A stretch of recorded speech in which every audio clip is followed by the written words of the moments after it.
Chapter 8, CCIVS, 1992 to 1998. First part is the history.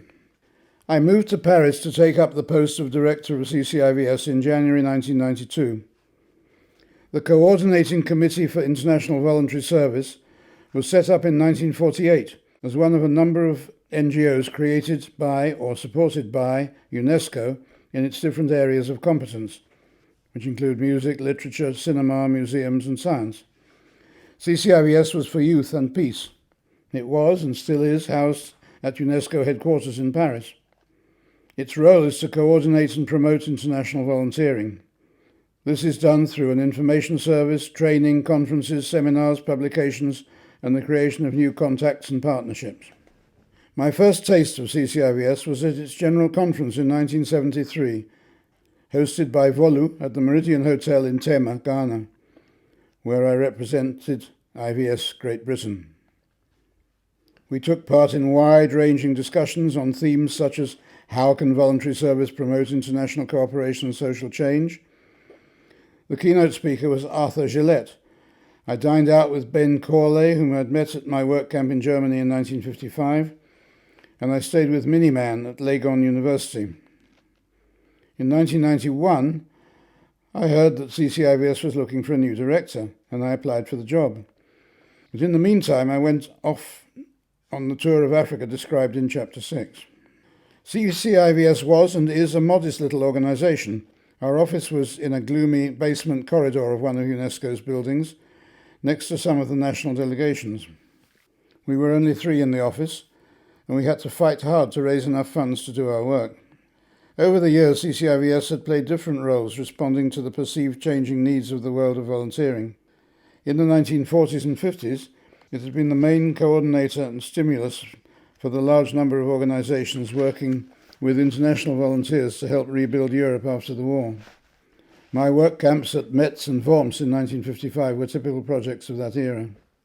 From the 1960s, CCIVS widened its membership to countries in the south of the world, an example being the brief flowering in South America in the 1960s, with a coordinating partner based in Chile.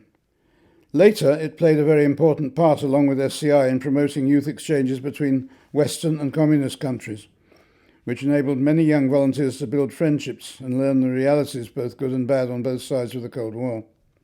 I had experience of this work on my visits to Poland and the USSR, noted in Chapter 5. Rao Chelikani, whose long period as president of CCIVS ended just after I arrived, had been very active in supporting this aspect of our work. My predecessor as director, Alexei Kruglov, had been the nominee of the Soviet member, KMO, a committee of Soviet youth organizations. KMO and the USSR had both collapsed during Alexei's period in office. My colleague André Neumann had also come from Freie Deutsche Jugend, the East German youth movement, which transformed itself into a more typical volunteer organization and is still going strong under the name of Verband Junger Freiwilliger, VJF. André was a wonderful co-worker with a great sense of humour. The second section is about Lesotho and Namibia. Arthur Gillette, the head of UNESCO's youth division, was a great friend of volunteering. He had worked at CCIVS in his youth and had written the definitive study of the early history of the work camp movement called 1 Million Volunteers, the whole text of which can be read online. Arthur procured UNESCO funding for us for 2 training events in 1993, to which we invited potential voluntary service leaders from different countries. I attended both, together with Mario Carli from Belgium, who had been taken on to work with the local partners. The first work camp seminar was at the village of Hamakwai in the south of Lesotho, where, apart from talking and training, we helped lay a pipe for a village water supply, construct classrooms for a new school, and plant a lot of trees on the hillsides. We invited Francis Donko, the General Secretary of Volu Ghana, as the main resource person, and we had participants from Swaziland, Botswana, Namibia, Zambia, and Zimbabwe. Henry Kabula, who had been selected by Human Settlements of Zambia, the NGO where he worked, went home and founded a work camp association in Zambia. The second event was in Namibia, which had successfully broken away from South African control in 1990. One of the apartheid rules was that all native locations had to be at least 500 yards away from any European houses. New houses meant that the rule was broken, and all the African population of the old location had to be moved to the new suburb of Katutura, but the cemetery remained. In 1959, the cemetery had been the scene of fierce resistance, especially by the women, and 44 Africans were wounded and 11 killed. At independence, it was declared a site of historic importance. The international team recruited by CCIVS spent a week working there, cleaning up the site and camping nearby. Our group then moved off for a seminar in the crazy-looking crenellated youth hostel in the seaside town of Swakopmund, a town where many whites of German origin still live. We all visited Walvis Bay, which was then still part of South Africa, and attended a rally demanding that this city, originally a British enclave within a German colony, should be united with Namibia. When Mandela came to power, South Africa ceded Walvis Bay, and its importance as a port has grown rapidly. Our guest trainer for this seminar was Mr. Africa, who had developed the volunteer movement in Kenya, and who appeared earlier in this story. Sadly, he died shortly after his visit to Namibia. Two outstanding pioneers who attended this seminar created new work camp associations which still survive. Innocent Katsiga founded the Zimbabwe Work Camps Association, ZWA, and he later became a vice president of CCIVS, and Manuel de Araújo founded AJUD in Mozambique. A Namibian volunteer association was also created, but it was short-lived. CCIVS continued to support voluntary service in Africa. We organized a seminar in Uganda in 1997, attended by many African organizations, and we encouraged African members to attend its regular general conferences, one of which in 2004 was held in Nairobi. CCIVS also created a solidarity fund, which collected donations from better-off members and funded the exchange of volunteers within the Global South and from south to north. Section 3, Mozambique Island. The one thing most people know about UNESCO is its list of World Heritage Sites, and CCIVS was always interested in promoting voluntary work to help in their preservation. It was in this context that I visited Mozambique in 1998. I had previously been welcomed in Maputo by Manuel de Araújo in 1994, when I visited various non-government organizations, including Skillshare Africa, and government people, including Mateus Katupa, the Minister of Culture, all with the aim of strengthening the local association, AJUD. They were already planning to organize work camps to help and preserve the historic Ilha, the island, Mozambique Island. So in 1998, I returned to try and make them happen. I travelled from Pretoria on the overnight train, which terminated at the frontier. Most of the passengers raced off to take shared taxis into Maputo, but I stayed and waited for the local train, which rattled along slowly into the rather grand old terminus in Maputo. My friends in AJUD led me to meet key players who could advise on the work to be done on the island. Oikos, an organisation working to preserve the island's heritage, and the National Commission for UNESCO, of which Graça Machel was president. I flew north to Nampula, where I was met by the president of the Amigos de Ilha.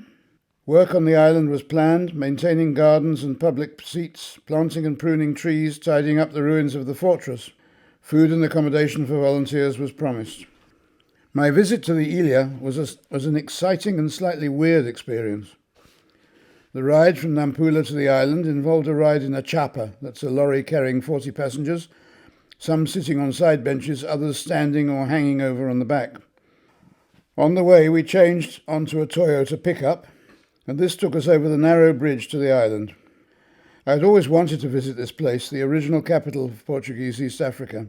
It's one of a number of extraordinary historic places in Africa, all of which I've been privileged to visit. These include the stone town of Zanzibar, Kilwa Island in Tanzania, Luderitz in Namibia, the castles on the coast of Ghana, the island of Gorée in Senegal, the Zimbabwe ruins, and the rock-hewn churches at Lalibela in Ethiopia. The pickup deposited us at the south end of the island, and it was a long, hot walk to the office of the Amigos. They found me a bed next door in a large, crumbling mansion belonging to the town council.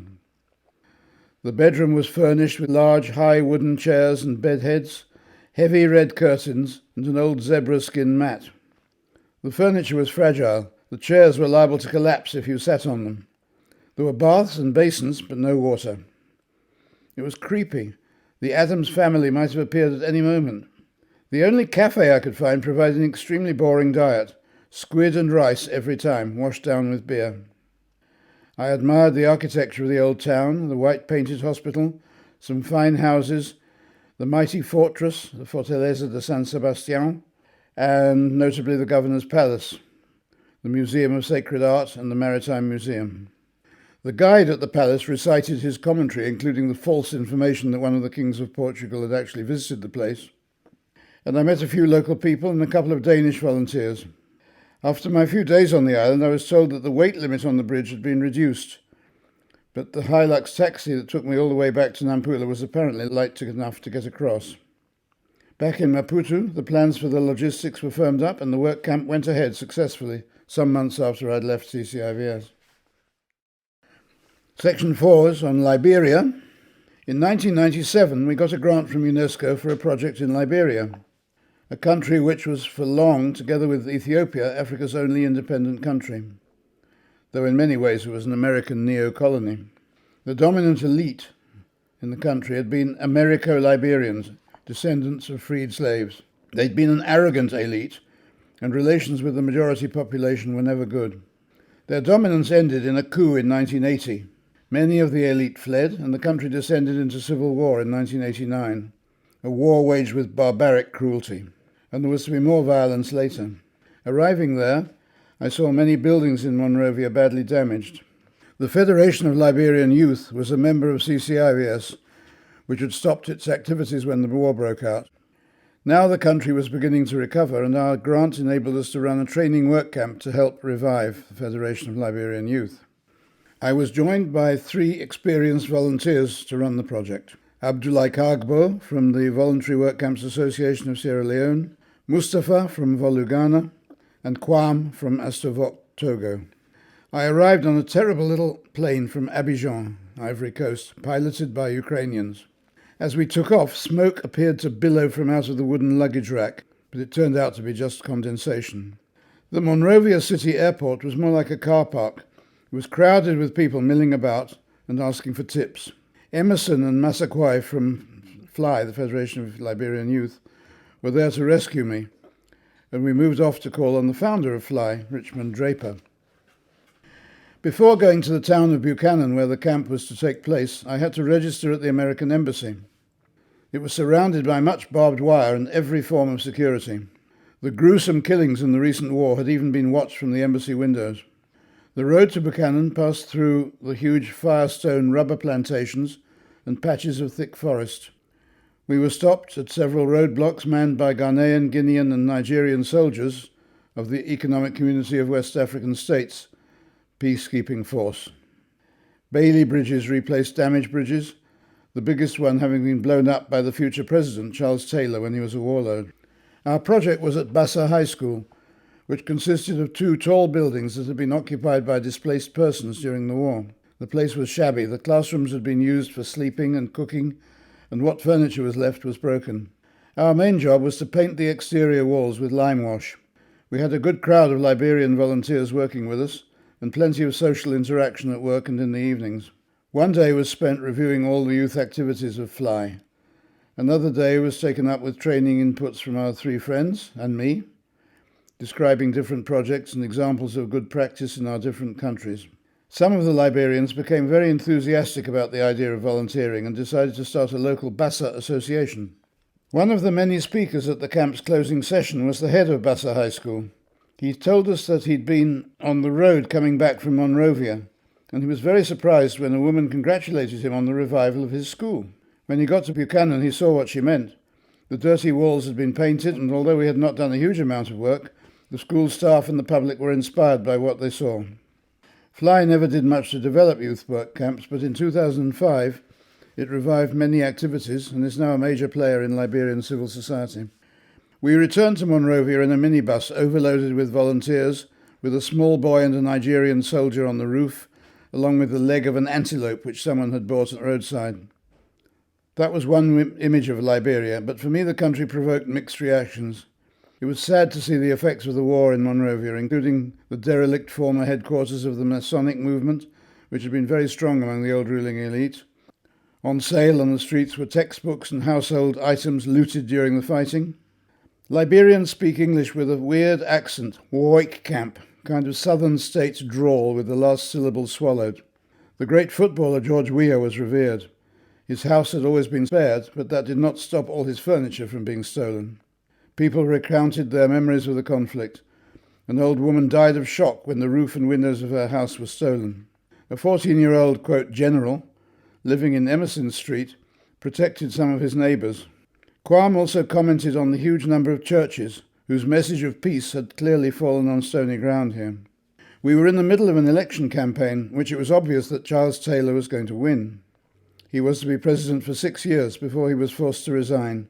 He was in the end sentenced to 50 years in prison for atrocities perpetrated by him in Sierra Leone.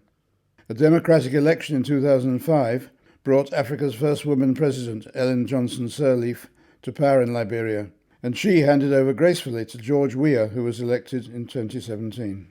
Section 5, Asia. CCIVS work took me to India and Bangladesh during the time I was director, but I was not to visit Eastern Asia until, as vice president, I visited Japan in 1996 for an executive meeting and a seminar. Shinichiro Kaizawa, known as Kai, who hosted us, had created a very strong work camp association, NICE, and he went on to help develop a network of new organizations and exchanges in Eastern Asia involving Vietnam, Indonesia, Taiwan, Hong Kong, China, the Philippines, Myanmar, Cambodia, Fiji, and Mongolia. Jinsu Yong also created a very strong association in South Korea. Both Kai and Jinsu served as presidents of CCIVS. A training conference which I attended in Vladivostok in the Russian Far East was also organized by us, with participation from South Korea and some from China, who were in the movement for Esperanto, a language which the Chinese favored as an alternative to English. Vladivostok was a 9-hour internal flight from Moscow, which had more the atmosphere of a village bus with women carrying chickens, vegetables, and screaming kids. Unfortunately, North Korea was not present at this little conference. However, back in Paris, my colleague Andre made contact with the North Korean embassy, and we went there one day to make a friendly approach and drank a lot of ginseng. As an East German who felt unhappy with the way the unification process had been handled in Germany, Andre hoped for something better in Korea. Sadly, even after President Trump's meeting with Kim Jong-un, this still looks like a distant dream. Next section is Palestine. In June 1996, I was invited to a conference in Jordan. This was an opportunity to visit the International Palestinian Youth League, IPYL, which was an active member of CCIVS. I flew to Tel Aviv and took a shared taxi to Jerusalem and stayed in the Old City. The next day, I took a bus to Amman over the Allenby Bridge over the miserable little stream that is the River Jordan. The conference was about youth, and all I remember about it was a brilliant speech by a Jordanian princess and the very impressive participants from the Israeli peace movement. This was the time after the Oslo Agreement, and there was even some optimism in the air. Afterwards, back in the West Bank, the IPYL leader, Adli Dana, introduced me to his members in Ramallah, Hebron, and also at Birzeit University, where international solidarity work camps have been held for many years. I met Hannah Nasser, deputy mayor of Bethlehem, where a big event was being planned for the year 2000, and it was hoped young volunteers would play a part in the preparations. I met officials at the Palestine Ministry of Youth and the National Commission for UNESCO. I was also able to get into Gaza and meet IPYL members there. I learned of the many impediments to normal life for Palestinians, even during this post-Oslo time. Adli had, for example, to make a long detour to get from his home in Hebron to Ramallah without having to go through Israeli Jerusalem. Palestinians were even able in those days to get in and out of Gaza, but it was often a humiliating experience. Back in Israel, I visited Neve Shalom, in Arabic Wahat al-Salam, the oasis of peace, the pioneering village where 60 families, half Jewish, half Palestinian, try to live and educate for peaceful coexistence, teaching both languages and trying to overcome the contradictions in the country. International volunteers play a part there too. Trying to see both points of view, I also visited Yad Vashem, the impressive Holocaust memorial in Jerusalem, accompanied by a friend of my former IVS colleague, Sarah Elkis. Sarah was the peace-loving daughter of Elkanan Elkis, who had been the leader of the Jewish ghetto in Kovno, in Lithuania, whose memory she kept alive with an annual lecture in Leicester. I also visited the Arab League of Jaffa, a member of CCIVS, which has tried to keep alive the Arab traditions of this old city and welcome international volunteers. They explained to me how Arab-owned properties were being systematically acquired by Israeli Jews, as has also happened in Jerusalem and elsewhere, but the community has obstinately survived. This visit, short though it was, helped me to put the continuing crisis in perspective. It was easier to understand Israel's paranoia about security when, standing in Ramallah, you can see right across Israel to the sea. I could see bullet holes in Ramallah from the recent Intifada, and I heard plenty of evidence of how Palestinians' lives were greatly restricted. Sarah always resented the comparison, but Israel reminded me strongly of apartheid South Africa. But unlike South Africa, the situation has subsequently got worse, not better. The voluntary service movement has played and can continue to play a useful role in providing solidarity with the Palestinians, in parallel with other actions by Peace Brigades International and the Quakers. Number 7. National Youth Service. Although it differed from the kind of voluntary service that CCIVS was trying to coordinate, the National Youth Service, which many governments had established, was closely related to the origins of voluntarism, civilian rather than military service.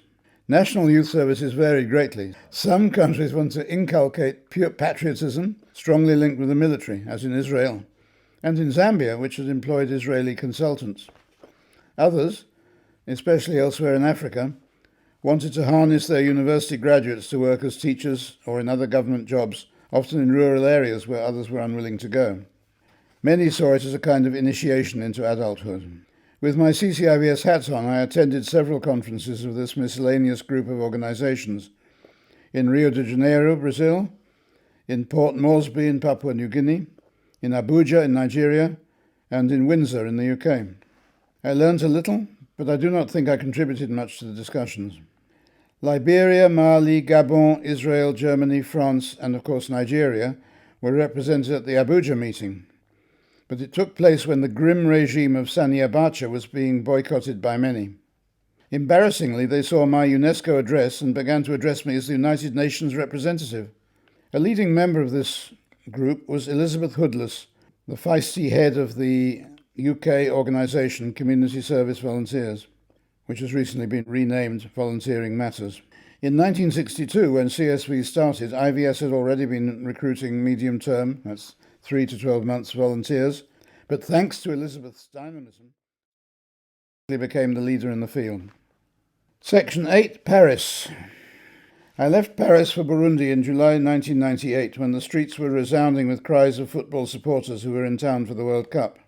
It had been fun living there, although it was only a volunteer's salary, which dried up from time to time. Edith and the children were able to visit frequently, and I spent many weekends in London, happily using the Eurostar train as soon as it started running.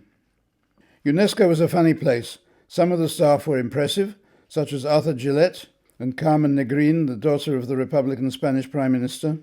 It's attracted a number of interns who were in fact volunteers paid a nominal $1 for their work. Some were hanging around hoping for contracts, such as the elderly Indian, whom we dubbed Professor Brainstorm, who did some occasional translation for us, but who was desperately poor, and he wore his decent overcoat even in the summer to disguise the rags he was wearing. My friends in Paris were mostly Africans, including my flatmates, including Clévor Arbo, the Ghanaian musicologist who used to write for West Africa magazine, Laurent Laniel, a French researcher and expert on the drug trade. Florence Serreo had been an intern in the youth division when I arrived. She's had a career in UNESCO and we've remained friends. CCIVS still has its office in UNESCO's building. It survives, adapting as usual to the changing world of volunteering, and it celebrates its 70th anniversary in 2018.